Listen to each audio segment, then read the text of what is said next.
Hi there, my name's Kirsty and I'm a forest school leader, and today I'm going to show you some activities that you can do for the Winter Wanderer season with materials from your Winter Wanderer kit.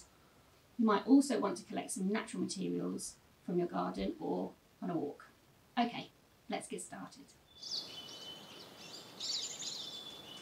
So the things that are in the pack are only suitable for children over the age of 3 because of small parts. So if you're working with children, please make sure that you supervise them. Also, when you're out on your walk and you're collecting natural materials, just be aware of any kinds of hazards there might be around while you're collecting them. And also make sure to remember to wash your hands afterwards. Okay, so these are the things from the pack that you're going to need to make the paintbrushes. So we've got some washi tape, some nice green tape there. You'll need some of the yarn which you've used in some of the other projects as well. And to do your painting afterwards, you've got some acrylic paints. And you can use any other kind of paints you have to. These are very lovely. So put this to one side and show you the natural materials that I've collected for this project. So I've collected some sticks round about this size, easy to handle, and they will be the handle of the brush. So there should be plenty of those around this time of year. You can just find them, pick them up on a walk. So I've got a few of those. And the rest of the things that I've collected have been some evergreen leaves, branches from evergreen trees, and also lots of seed heads. There's quite a lot of interesting seed heads around that I've picked up as I've gone on my walk that I think might create some nice brush patterns. So I'm going to experiment with those. I've got some teasels as well here. I thought they might create some nice patterns. So the idea is that you take the seed heads and leaves and different things and attach them to little sticks with the tape and the yarn, and then use them to make paintings. So let's get started. Okay, so I've got my scissors.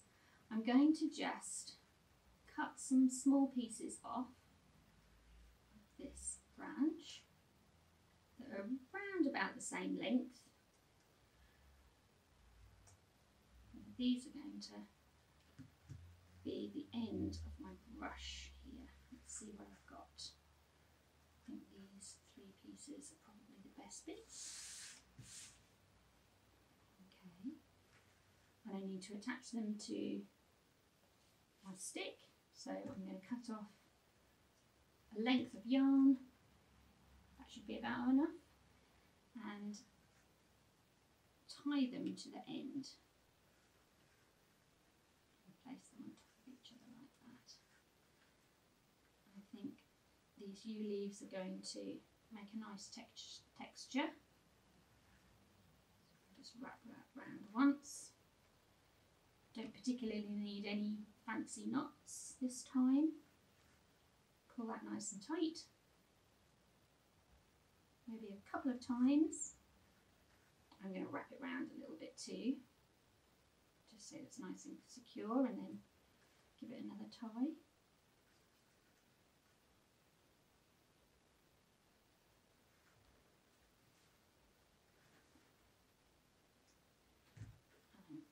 Probably use that for the next one.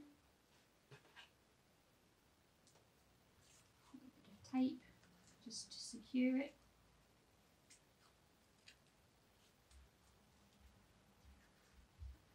Give it a snip. And that is our first paintbrush.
green paint that came in the pack, and I put it into this little plastic tray, and I'm going to use that, I think, to make my grass on my picture. I'm going to use this brush, just dip it in the paint. Might also just get a little bit of water in there as well, just to water it down a little bit, and then use it to do my blades of grass. Go. That's working quite well. And in a moment, when I've done my blades of grass, I think I'm going to do a hedgehog. So I've got some nice spiky paintbrushes, which I think will be ideal for my hedgehog. Just see how much more. I might quite like this. Look, it looks quite like nice blades of grass. Okay, that one over there. This is where we're up to so far. So I've used that one to make my blades of grass.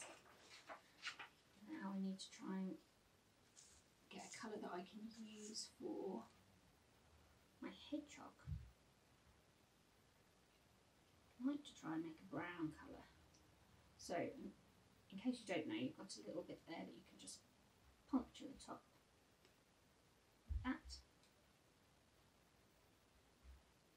That's a beautiful orange colour.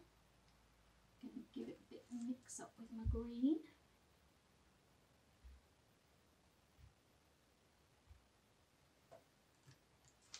Mix some colours together, see if we can get brown going. So, the next thing, now that I've got my grass, is I'm going to choose something that I can make my hedgehog with. I want to choose a really spiky texture for my hedgehog. So I think the brush that I'm going to try and use is the one here. That is the teasel. Okay, I'm going to dip it in this brown paint that I've made. I mixed together the orange, the green and the red, I think. So here we go. Here's my spikes, my spiky hedgehog. And that looks like that's working quite well. More paint. Make sure that I make him super, super spiky. And I think probably he needs a little nose or a little face, so I'm going to use this paintbrush just to give him a little bit of a darker area over here. That's his little nose, his little face. There we go. I think that looks good. There he is so far. And I think I'm going to make it a windy day and do some blue wispy sky. Let me have a look. What can I use for that?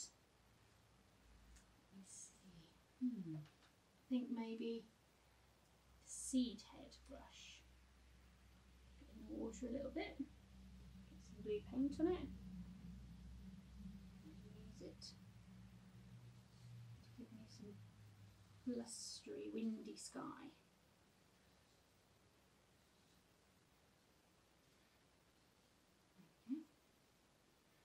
Fantastic. I think probably when this is dry, I might even add just a few little details, might give him a little eye and a little black nose just to finish it off. But there it is. There's our picture of a hedgehog made with our nature paintbrushes.